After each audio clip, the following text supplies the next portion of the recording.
Tapos naman, kasi dapat may TV.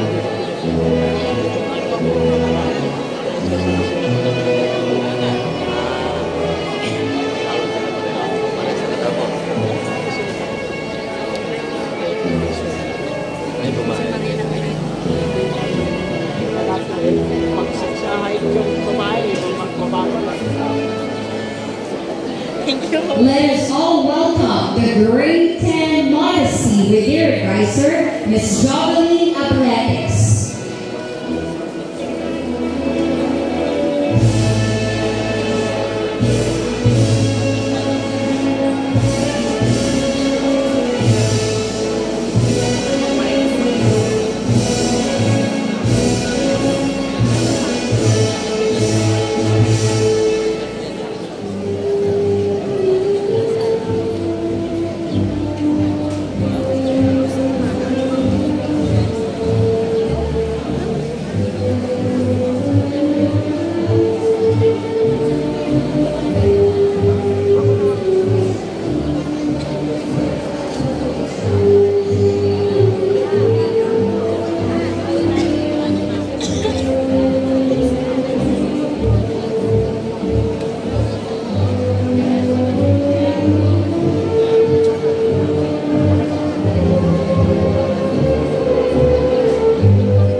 Despite the obstacles, our students have shown incredible determination, adaptability, and a thirst for knowledge.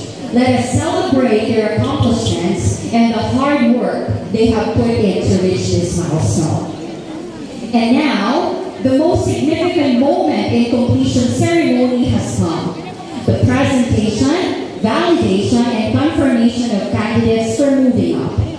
The junior high school completers of Las Piñas National High School Almanza, school year 2023-2024, will be presented and attested by our dear principal, Mrs. Leonora L. Lustre.